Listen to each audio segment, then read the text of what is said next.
Conference. ಪಶ್ಚಿಮ ಘಟ್ಟಗಳ ಬಗ್ಗೆ ನಾವು ಯಾಕೆ ಅಷ್ಟು ಇಂಪಾರ್ಟೆನ್ಸ್ ಕೊಡಬೇಕು, ಅದನ್ನು ಯಾಕೆ ಉಳಿಸ್ಬೇಕು ಮಾತಾಡ್ತಾ ಬಂದಿದ್ವಿ. ಅಂದರೆ ಬರೀ ಕೆಲವೊಂದಿಷ್ಟು ಇಶ್ಯೂಸ್ ಬಂದ ತಕ್ಷಣ ನಾವು ಮಾತಾಡ್ತೀವಿ, ಆಮೇಲೆ ಬಿಟ್ಟುಬಿಡ್ತೀವಿ. ಬಟ್ ಹೋಲಿಸ್ಟಿಕ್ ಆಗಿ ಅದನ್ನು ಯಾಕೆ ನೋಡಬೇಕು ನಾವು? ಪ್ರತಿ ದಿನನಿತ್ಯದ ನಮ್ಮದೊಂದು ನಾವು ನಮ್ಮ ಬದುಕೆ ಅದರ ಮೇಲೆ ಅವಲಂಬಿಸಿದೆ. ಈ ಒಂದು ಹಿನ್ನೆಲೆಯಲ್ಲಿ ನಾವು ಈ ಎಕ್ಸಿಬಿಷನ್ ಕಾನ್ಫರೆನ್ಸನ್ನು ಮಾಡ್ತಾ ಇದ್ವಿ. ಸುರೇಶ್ ಹೆಬ್ಳಿಕರ್ ಇದ್ದಾರೆ, ಗೀತಾಪ್ರಿಯ ಮೇಡಮ್ ಇದ್ದಾರೆ, ಭಾಗ್ಯ ಅಜಯ್ ಕುಮಾರ್, ಪ್ರದೀಪ್ ಕುಮಾರ್, ಅಗ್ನಿಹೋತ್ರಿ, ನಾವೆಲ್ಲರೂ ಸೇರಿ ನಮ್ಮ ಇಕೋ ವಾಚ್ ಸಂಸ್ಥೆ ಹಾಗೂ ಭಾಗ್ಯ ಅಜಯ್ ಕುಮಾರ್ ಆರ್ಟ್ ಫೌಂಡೇಶನಿಂದ ಇದನ್ನು ನಡೆಸ್ಕೊಡ್ತಾ ಇದ್ದೀವಿ.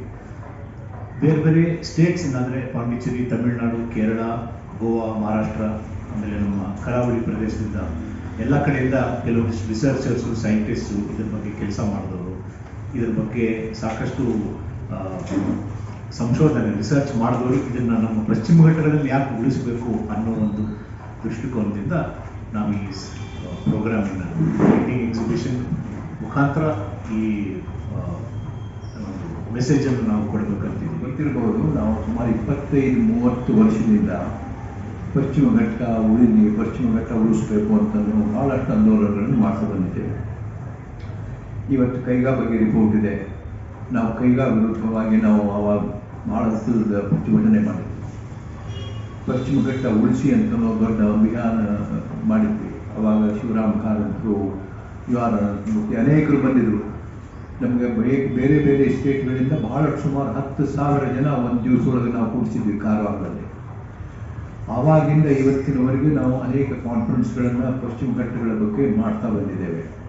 ಬಟ್ ನನಗೆ ಒಂದು ದಿವಸ ಏನು ಅನ್ನಿಸ್ತು ಅಂತಂದರೆ, ಈ ಪೇಪರ್ನಲ್ಲಿ ಈಗ ಕರಾವಳಿ ಇದು ನಮ್ಮ ಶರಾವತಿ ಪಂಪ್ ಸ್ಟೋರೇಜು, ವಯನಾಡು ಕುಸಿದು ಬಿತ್ತು, ಅಂಕೋಲದಲ್ಲಿ ಗುಡ್ಡು ಕುಸಿದು ಬಿತ್ತು. ಆ ಹೊತ್ತಿನಲ್ಲಿ ಮಾತ್ರ ಕೆಲವೊಂದು ಪೇಪರ್ಸ್ನಲ್ಲಿ ಬರ್ತದೆ, ಆವಾಗ ಜನ ಏನೋ ಆಯಿತು ಅಂತ. ಆದರೆ ಪಶ್ಚಿಮ ಘಟ್ಟ ಏನು? ಪಶ್ಚಿಮ ಘಟ್ಟ ಬರೀ ಗುಡ್ಡಗಳು ಅಥವಾ ಪ್ರಾಣಿ ಅಷ್ಟೇ ಅಲ್ಲ. ಪಶ್ಚಿಮ ಘಟ್ಟ ನಮಗೆ ಮೆಡಿಸಿನ್ ಕೊಡ್ತದೆ. ನೀವು ಬಹುಶಃ ನಿಮಗೆ ಇದರ ಬಗ್ಗೆ ಸಾಮಾನ್ಯರಿಗೆ, ಗೌರ್ಮೆಂಟ್ನೊಳಗಿದ್ದವ್ರಿಗೆ, ಲಾಯರ್ಸ್ಗೆ, ಸ್ಟೂಡೆಂಟ್ಸ್ಗೆ ಕೊಡೋ ಒಂದು ಉದ್ದೇಶದಿಂದ ಇವತ್ತು ಈ 2 ನಾವು ಒಕೇಜನ್ ತೊಗೊಂಡಿದೆ. ಒಂದು ಪೇಂಟಿಂಗ್, ಯಾಕಂತಂದರೆ ಪೇಂಟಿಂಗ್ ಮುಖಾಂತರ ಜನರ ಮೇಲೆ ಒಂದು ಪ್ರಭಾವ ಬೀರಿಸೋದು.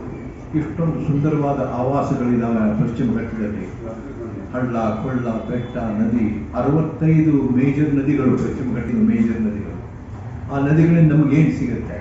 ಲಕ್ಷಾವಧಿ ಇವತ್ತು ರೈತರು ಇವತ್ತು ಗ್ರಾಮೀಣ ಪ್ರದೇಶದಲ್ಲಿ ನೆಲೆಸ್ತಾ ಇದ್ದಾರೆ 100 ವರ್ಷಗಳಿಂದ. ಯಾಕಂದರೆ ಪಶ್ಚಿಮ ಘಟ್ಟಗಳು ನಮಗೆ ಮನ್ಸೂನ್ ತರೋದು. ನನಗೆ ನೆನಪಿದೆ, ಧಾರವಾಡನಲ್ಲಿ 5ನೇ ತಾರೀಕಿಗೆ ಮಳೆ ಬರ್ತಂದ್ರೆ 5ನೇ ತಾರೀಕಿಗೆ ಮಳೆ ಬರ್ತಾ ಇತ್ತು.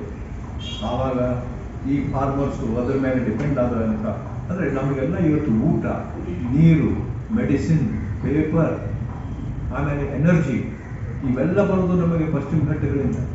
ಪಶ್ಚಿಮ ಘಟ್ಟದ ಮೇಲೆ ಒಂದು ಟೆಂಟಿಗೆ, ಪೇಂಟಿಂಗ್ ಎಕ್ಸಿಬಿಷನ್ಗೆ ನಮ್ಮ ವಾಸುದೇವ್ ಆಗಲಿ, ಆಮೇಲೆ ಭಾಗ್ಯವ್ರು ಇರ್ತಾರೆ, ಇವರು ಗಿರೀಶ್ ಕಾಸರವಳ್ಳಿ ಕರೆದಿದ್ದೇನೆ, ಆಮೇಲೆ ಕೈಕೇಳಿ ಕರೆದಿದ್ದೇನೆ, ಗೀತಾಪ್ರಿಯ ಅವರಿದ್ದಾರೆ.